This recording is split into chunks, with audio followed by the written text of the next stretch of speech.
So good day everyone. So today we're going to talk about simplex W, and our goal here is to make the maximum profit. So here is our scenario. So Bambante Handicrafts, a small handicraft shop in Cabagan, Isabela, makes bamboo baskets RX-1 and woven mats RX-2. So each basket earns 250 pesos profit and each mat earns 200 pesos. So the shop has 200 kg of bamboo available, 300 hours of labor available. Each basket requires 5 kg bamboo and 6 hours of labor. Each mat requires 4 kg of bamboo and 10 hours of labor. So that is our scenario. So for our first step is to make rules or called the constraints. So they can't use more bamboo or labor than they have. So for bamboo is we have 5x1 plus 4x2 is less than or equal to 200. How did we get this?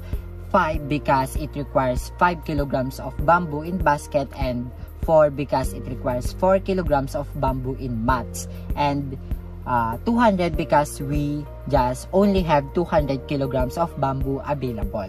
And for labor 6x1 plus 10x2 is less than or equal to 300. How did we get this? 6 because it requires 6 hours of labor for every baskets, and 10 because it requires 10 hours of labor for every mat, and 300 because we just only have 300 hours of labor available. So this is our constraints. So we have here the non-negativity also, which means that x1 is greater than or equal to 0 and x2 is greater than or equal to 0 from the word itself, non-negativity. So meaning hindi siya pwedeng maging negative. So next is we need to write the profit rule or our objective function. Since we want to maximize the total profit, we have the objective function here, or the maximum profit function or equation is Z is equal to 250 x1 plus 200 x2. So how did we get this? 250 since every basket earns 250, and 200 because every mats gives 200 pesos of profit. So our next step is prepare the table or the simplex W. So we need to prepare the equation inequalities that we need to put in the table. So we have here our constraints, and you might wondering how did we get this one, the negative 250 x1 minus negative 200 x2 plus Z is equal to 0. I will disregard the point, guys. I'm so sorry. So earlier we have our objective function, which is the Z is equal to 250 x1 plus 200 x2. And what are we going to do here is to equate this one into 0. So all the elements here is we need to transpose here from left to right. So all the positive will become negative and all the negative become positive. So here we have positive 250, so that will become negative 250 x1, and the positive 200 x2 will become negative 200 x2 plus Z is equal to 0. So that is the process on how did we get the negative 250 x1 minus 200 x2 plus Z is equal to 0.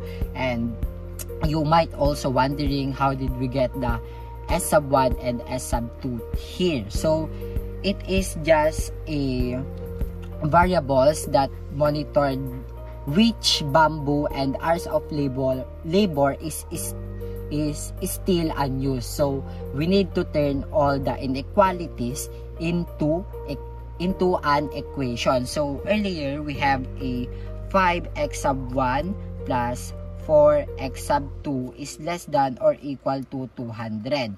For it to become an equation, we need to add this variable which monitored what bamboo is still unused. So we need to rewrite the constraints.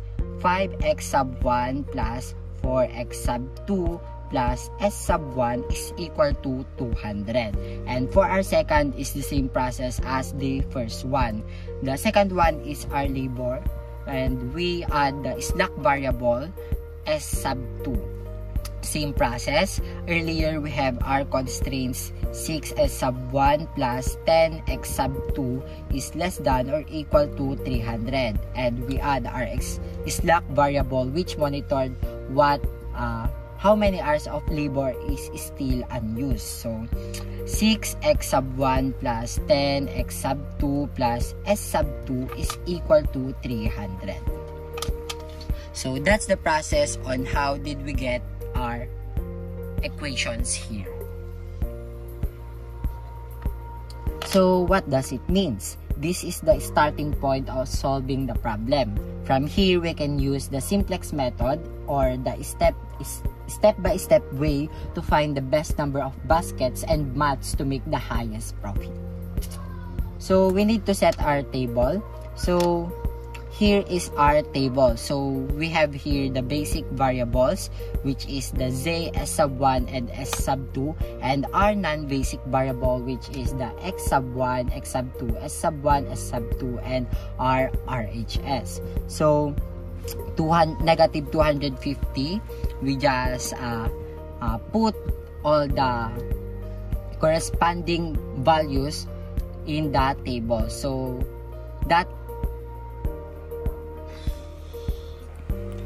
next is we need to set our tables. So how did we get this? So we need to write first the basic variables and the non-basic variables. So for our basic variables, we have here the equation.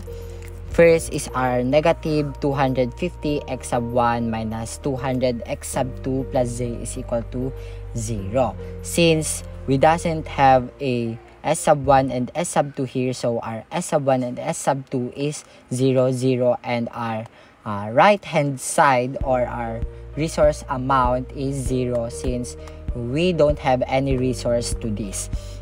And for our s sub 1, or the constraints in the baskets, we have 5, 4, 1, 0, 200. Since it is the equation earlier, 5x sub 1, so 5 there, 4x sub 2, 4, and s sub 1 is 1, and we don't have s sub 2 here, so our s sub 2 is 0, and our right hand side or resource amount is 200 since we have 200 kilograms of bamboo available.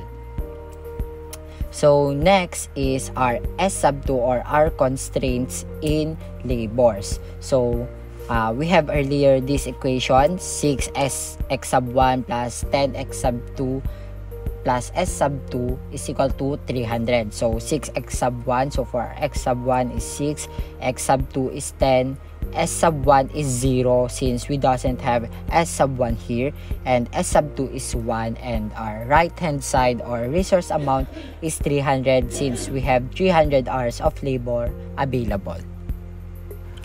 So next is take a look at the table. So as you can see, here is our objective function or the function for the maximum profit. So first is you need to select the highest negative value. So our highest negative value here is 250. So this is our pivot column.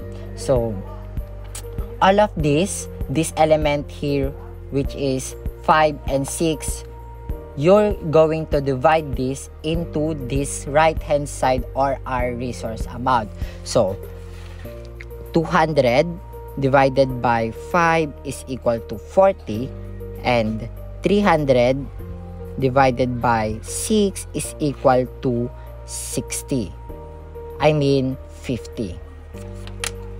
So as you can see, that 200 divided by 5 gives a less amount than the 300 divided by 6. This means that we're going to select the minimum amount, which is the 40. So 5 is our pivot element. So what do we mean by that?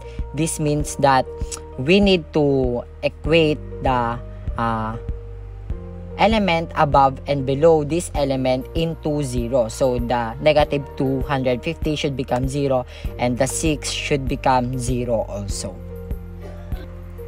So our first step is take a look at the first row or our objective function or our equation to get the maximum profit. Select the amount that gives a highest negative amount. So as you can see, our highest negative amount here is the negative 250. So this means that this row is our pivot row. So what we are going to do is divide this amount or our right hand side or our resource amount rather into this amount. So 200 divided by 5 gives us 40, and 300 divided by 6 gives us 50. So as you can see that this 200 divided by 5 gives a less amount than the 300 divided by 6. This means that this element is our pivot element. So what are we going to do? We need to make a solution for it to become 1 and the element above and below to be a 0. So this means that the negative 250 should become 0, the 5 should become 1, and the 6 should become 0 also. So what I'm going to do here is to divide the S sub 1 row into 5. So 5 divided by 5 is 1. 4 divided by 5 is 0.8, 1 divided by 5 is 0.2, 0 divided by 5 is 0, and 200 divided by 5 is 40. And now, here is our updated table. So, baka nagtataka kayo kung bakit ang S sub 1 is naging X sub 1. So, di ba kanina is we computed na kung sino yung minimum na magbibigay ng amount if we divide this into this. So our right hand side into our X sub 1 element. So we notice kanina na ito is nagbigay siya ng minimum amount. This means that bamboo is mas nauna siyang mauubos kaysa sa hours of labor. And itong hours of labor is mas matagal siyang mauubos.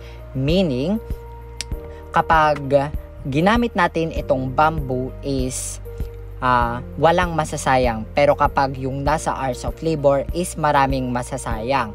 So, ang gagawin natin dito is itong X sub 1 is pupunta natin siya sa basic variables. Since ang basic variables is it help us earn more profits and our non-basic variables is all set to 0. Meaning kahit ano pang amount or element ang nakalagay diyan is magiging 0 pa rin dyan, while the basic variables stay the same because it helped us earn more profits. So next that we will need to do is we need to set this element into 0.